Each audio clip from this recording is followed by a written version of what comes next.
Bien, pasemos a las fuerzas que ya habíamos trabajado.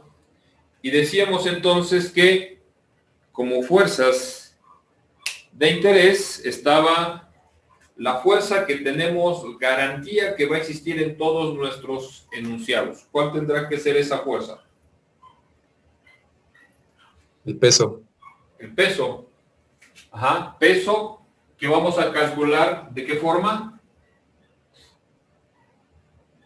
La masa por la gravedad. Peso cuya magnitud se determina en función de la masa multiplicándola por el valor estandarizado de la gravedad. Todos estos términos corresponden a fuerzas y las fuerzas tienen representación vectorial. ¿Cómo se representa o cómo se considera el peso en este caso de la representación vectorial? ¿Cómo definimos al peso? Vertical hacia abajo. Vertical en sentido hacia abajo, ajá. Y es identificado a partir del centro de gravedad, y en el caso de un plano horizontal, quedaría ilustrado así, al igual que en el caso de un plano inclinado, a partir del centro de gravedad, siempre vertical y en sentido hacia abajo.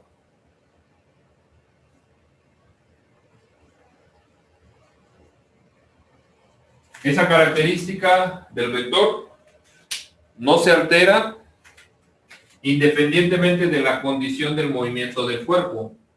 ¿Sí? Es el peso entonces vertical y en sentido hacia abajo que visto en un plano horizontal es causal del movimiento. No. No. En un plano horizontal el peso, si fuera la fuerza que a mí me dan para analizar, esta no podría ocasionar que el cuerpo se mueva. No así en un plano inclinado, ¿verdad?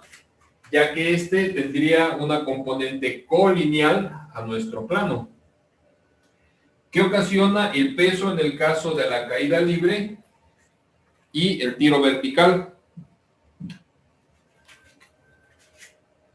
Dijimos que caída libre tiene como condición que ésta presenta un desplazamiento vertical descendente y el tiro vertical es un desplazamiento vertical pero ascendente.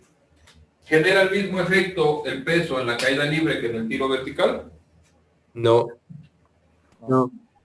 ¿Qué ocurre en el caso de la caída libre? Se acelera. El cuerpo va a presentar una aceleración ya que la fuerza actúa a favor del desplazamiento, ¿verdad? ¿Qué ocurre en el caso del tiro vertical? Se desacelera. Lo desacelera. Lo desacelera porque es la fuerza actuando en contra del sentido del desplazamiento. Ok. Tenemos entonces revisado ya el peso. Fuerza normal. ¿Por qué el término de normal?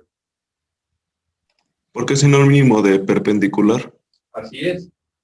Esa fuerza entonces tendría que ser una fuerza que surge como consecuencia de la interacción con un plano, ¿sí? Y su característica es que es normal en relación al plano, es decir, forma un ángulo recto, ¿verdad? Esa condición se mantiene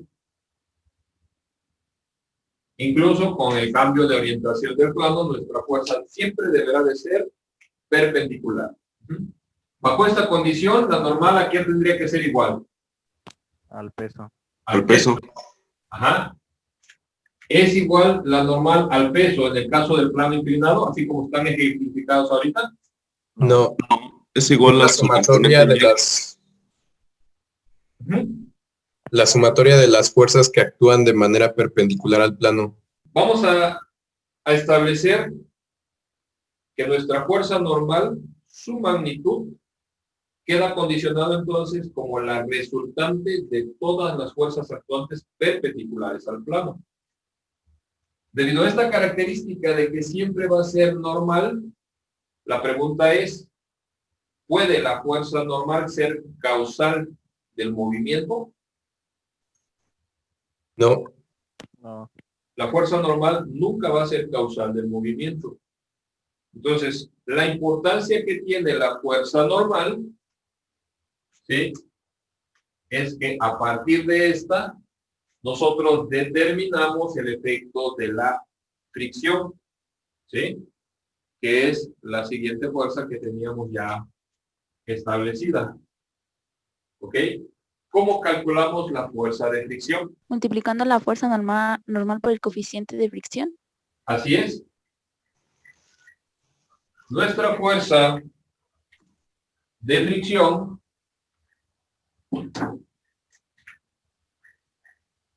quedó definida como ecuación de análisis, el producto de la fuerza normal multiplicado por el coeficiente mu, que dijimos es nuestro coeficiente de fricción.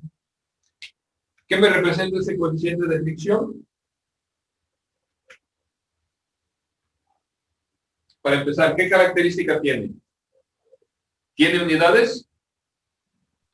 No. no, Revisen, si en la estructura yo estoy marcando una igualdad y esta fuerza depende de esta fuerza, aquí ya se cumplió la homogeneidad dimensional, ¿verdad? Lo que da por consecuencia que este término, si agregara alguna unidad, eso ya rompería con esta condición. ¿Es correcto? Nuestro coeficiente de fricción es adimensional, ¿sí? Y representa, ¿qué situación? ¿Qué me representa el coeficiente de fricción? ¿O de qué depende? La rugosidad de la superficie. Es una situación que establece las condiciones de interacción de las rugosidades, porque no solamente estaría en función de la superficie, sino también del cuerpo, ¿no? Es entonces nuestro coeficiente un elemento que nos permite vincular el grado de interacción de los dos cuerpos en alusión de sus rugosidades. ¿Cuántos coeficientes manejamos? 2, ¿Qué serían? estático y cinético. Ok. ¿Características entre ellos? Que el estático siempre es mayor que el cinético. El estático siempre será mayor que el cinético. Y la forma de aplicar ese coeficiente de fricción estático o cinético, el estático se manifiesta cuando, si esta, fíjense en este momento, si esta es la expresión que tengo para calcular la fuerza de fricción, esta considera la fuerza normal y el coeficiente que se determina entre las dos superficies. Lo que quiero enfatizar acá, la fuerza de fricción es una fuerza de reacción. Es una fuerza de reacción que se presentará con el movimiento o la tendencia al movimiento. ¿Sí me explico? Yo tengo una mesa y en la mesa la interacción de las patas, el apoyo, la base con el suelo tiene fuerza normal, existirá un coeficiente que aunque yo no lo conozca sé que existe, pero mientras esa mesa yo no la trate de mover, la fricción no se manifiesta. Piensen en que aplico una fuerza pero no la muevo, ¿sí? Pero estoy tratando de moverla, la reacción se manifiesta.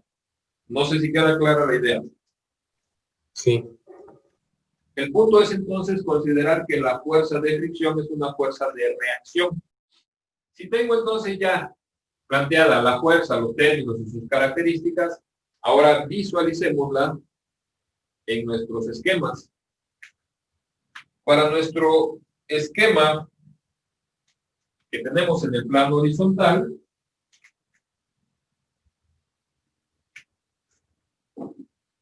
que es en donde nos vamos apoyando, vamos a considerar que este bloque, ¿sí?, Ya que el peso y la fuerza normal no son fuerzas causales del movimiento, voy a señalar que este tiene tendencia al desplazamiento en este sentido. Limitado por el plano, su desplazamiento tendría que ser horizontal y en sentido hacia la derecha, de acuerdo con la visual. ¿Sí? ¿Cómo se tendría que manifestar la fuerza de fricción? ¿Opuesta al desplazamiento? Eso correspondería a qué característica? ¿Dirección o sentido? Sentido. Sentido. Ok. ¿En qué dirección? Horizontal. Horizontal. ¿Y en dónde es donde se está manifestando? En la zona de contacto entre el bloque y el plano. ¿Sí? Entonces, es horizontal en sentido opuesto al desplazamiento. ¿Sí? Y así quedaría entonces ilustrada la fuerza de fricción que tenemos aquí en la ejemplificación de nuestro esquema de movimiento rectilíneo en el plano horizontal. ¿Ok? ¿Cómo la visualizaríamos en el plano inclinado? Dijimos aquí que consecuencia, ¿quién es? Si estas fueran las fuerzas únicas que tenemos en manifestación del bloque, ¿qué estaría ocurriendo con el bloque? Se desplaza hacia, bueno, paralelo al plano, en sentido hacia abajo. ¿Ok? ¿Quién estaría haciendo que se deslice hacia abajo? La componente del peso en X. Así es. Entonces, este bloque tiene tendencia al movimiento, consecuencia de la acción del peso. ¿Cómo se manifestaría la fuerza de fricción? En esa misma dirección, pero en sentido opuesto. Tendría entonces que ser colineal al plano y en sentido opuesto como una reacción del cuerpo, ¿verdad? Como una reacción de la interacción entre el bloque y el plano y consecuencia de este desplazamiento. La fuerza de fricción es una fuerza que se manifiesta colineal al plano. Y decir colineal, imaginemos un juego como la montaña rusa, ¿verdad? Que tiene ondulaciones. Si yo tengo un cuerpo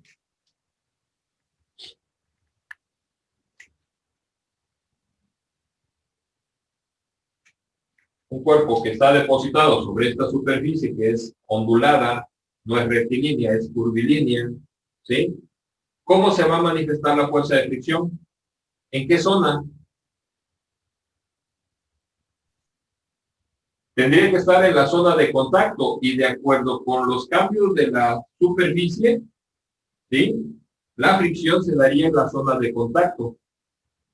Por eso la fuerza de fricción hay que considerarla siempre colineal al plano. Si la porción que yo estoy analizando es tan pequeña que la puedo idealizar como un segmento recto, ¿sí? Entonces tendría que ser paralela a ese plano y por lo regular opuesta al sentido del desplazamiento. ¿Queda claro? Sí. Bien. Ahora la pregunta sería,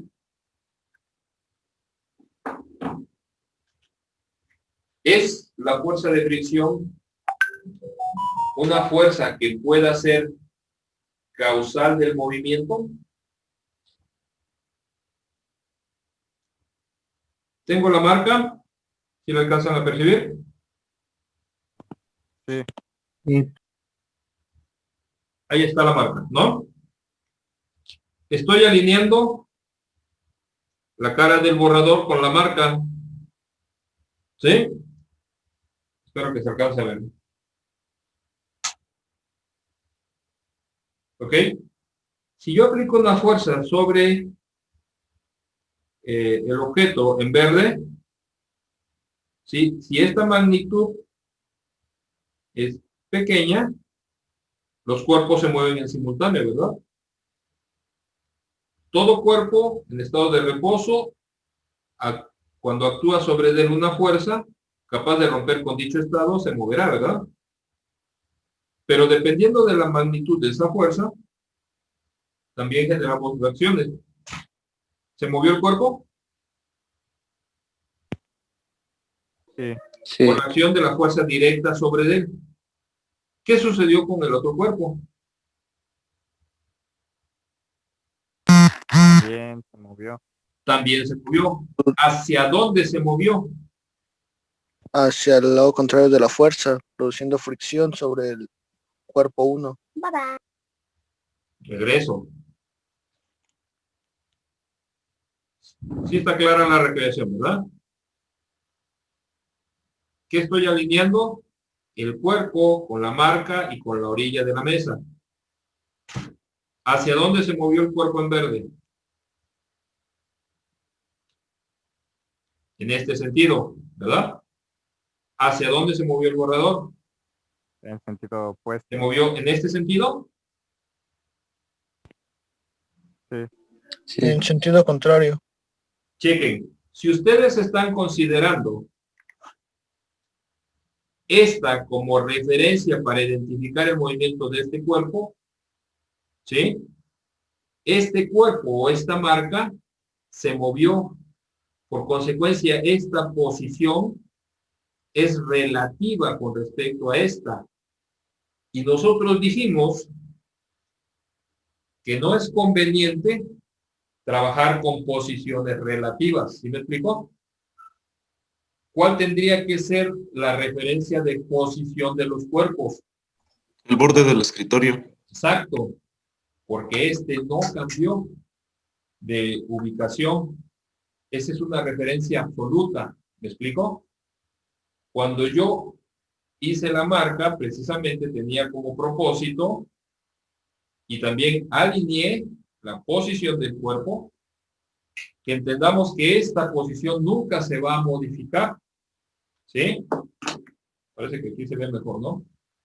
Si yo tomo como referencia la orilla de la mesa y aplico la fuerza, ¿hacia dónde se movió la marca? De la orilla hacia acá, en este sentido, hacia acá. ¿Hacia dónde se movió el borrador? Tomando como referencia la misma marca que no cambia de ubicación, el borrador también se movió en este sentido. ¿Sí me explico? Sí. Ok. Independientemente de eso, ¿a quién se le aplicó la fuerza? La fuerza es externa. Al objeto verde. Al objeto en verde. ¿Se le aplicó una fuerza directa al borrador? No. No, fue indirecta. No, fue indirecto. Fue indirecta. ¿Quién es esa fuerza indirecta? La fuerza de fricción. La fuerza de fricción sí podría llegar a ser causal del movimiento. ¿Sí?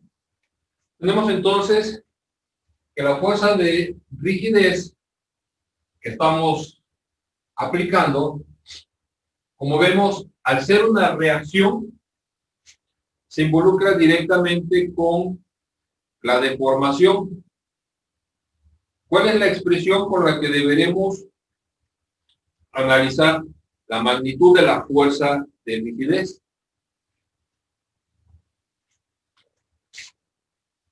La fuerza de rigidez depende de las características mecánicas del resorte y en ese sentido involucramos aquí su propiedad, que tendría que ser el coeficiente K, que vamos a definir como coeficiente de rigidez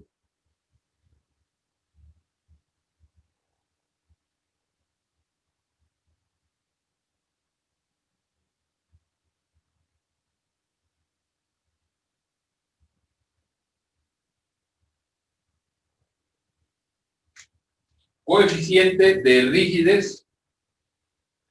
¿Qué es el coeficiente de rigidez?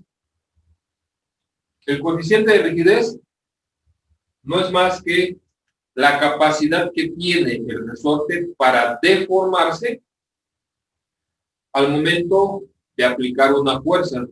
En sí, el coeficiente de rigidez establece una relación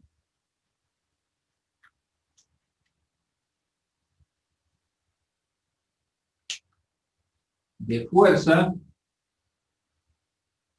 y longitud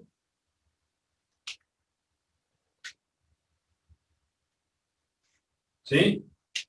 Es la relación de la fuerza necesaria para generar una variación de longitud unitaria. Podríamos considerarlo así. ¿Con qué interactúa esta rigidez? Obviamente, se ve involucrada con la deformación, que dijimos era delta L, estableciendo entonces que delta L para nosotros nos representará la deformación.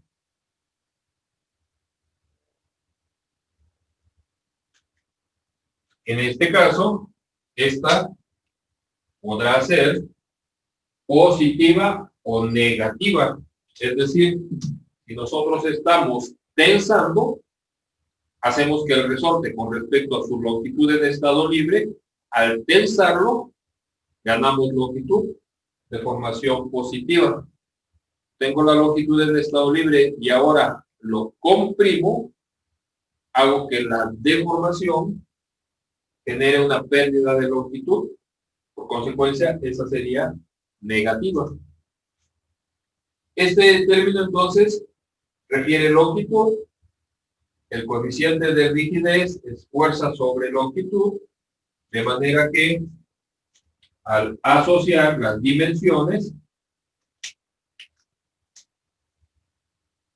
y multiplico el coeficiente de rigidez, que es fuerza por sobre longitud, multiplicado por la longitud, las longitudes se simplifican y esto queda expresado en términos de fuerza. ¿Sí? Voy al ejemplo sobre la rigidez. Imaginemos que tenemos un coeficiente K de un resorte de 7 newtons por metro. ¿Sí? ¿Qué me está diciendo este coeficiente? Que para que yo en el resorte genere una deformación unitaria, es decir, si tengo el resorte cuya longitud es X y yo pueda tensarlo 1 metro o comprimirlo 1 metro, la fuerza que deberé de aplicar tendrá que ser de una magnitud de 7 newtons. Es el coeficiente de rigidez, entonces una relación de fuerza por longitud.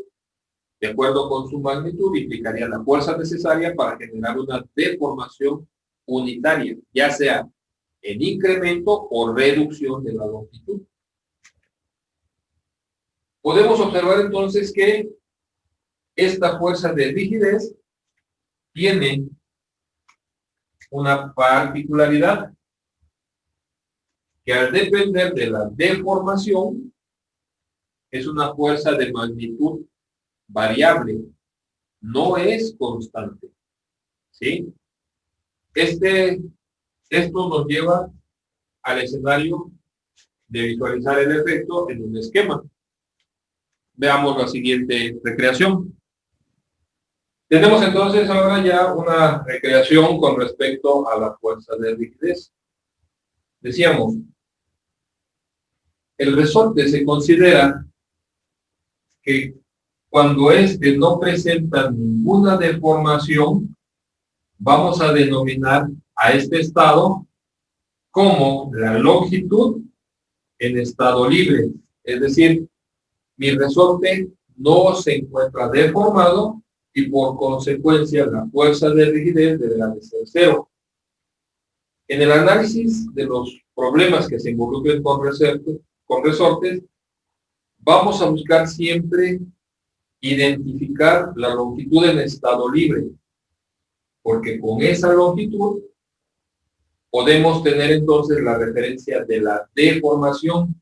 Todo inicia identificando la longitud en estado libre, ya que si esta longitud presento una variación de acuerdo con el fenómeno que nos pidan, en donde gano longitud con respecto a este rango, quiere decir que estoy incrementando la longitud del resorte. Mi deformación hizo que ganara longitud. Esto quiere decir que estoy sometido a un efecto de tensión, ¿sí? El alargamiento es un efecto de tensión. Caso contrario, nuevamente, como referencia, mi longitud en estado libre, pero ahora, en lugar de ganar, perdí longitud, consecuencia de una fuerza externa, el motivo que fuera, pero yo tengo un acortamiento de la longitud. Ojo, la deformación es lo que gano o pierdo de longitud, no lo que tengo, ¿sí? Esta sería entonces mi deformación, consecuencia de un efecto de compresión. Cualquiera de los efectos, tanto en incremento, sujeto a tensión, o reducción, motivo de la compresión, la expresión de análisis es exactamente la misma. La determinación de la fuerza de rigidez depende del coeficiente de rigidez, que es la propiedad mecánica del resorte, y la deformación, ¿sí? No le daremos un signo a esa fuerza, sino que se sujetará a la interpretación de las características del vector, la condición que manejemos para la convención de signos. Bueno, hablábamos de que esa fuerza de rigidez es importante que nosotros veamos que si voy a tomar como referencia el efecto de la tensión. Si en este punto mi fuerza valía 0, ilustro en este caso un eje,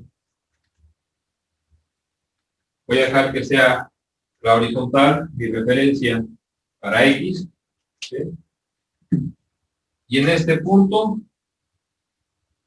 la zona en donde mi magnitud de fuerza vale 0 porque estoy en longitud del estado libre. Empiezo a deformar el resorte y la deformación es creciente, lo que da por consecuencia que cuando llego al valor de la deformación máxima, podremos decir que alcancé mi punto máximo de fuerza. Voy a ilustrar en ese aspecto entonces, en las X, las deformaciones, perpendicular en el eje Y, tendríamos la consideración de la fuerza de rigidez. ¿Cómo cambia la fuerza con relación a la deformación? Logré mi deformación máxima, tengo mi máxima fuerza de rigidez máxima, descrita en este momento.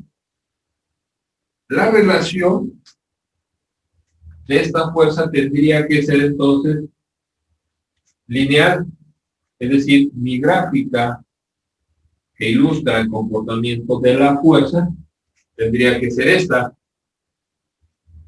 Esta es la esquematización de la fuerza de rigidez. Cuando yo me encontraba a esta distancia, la magnitud de mi fuerza debió de haber sido esta.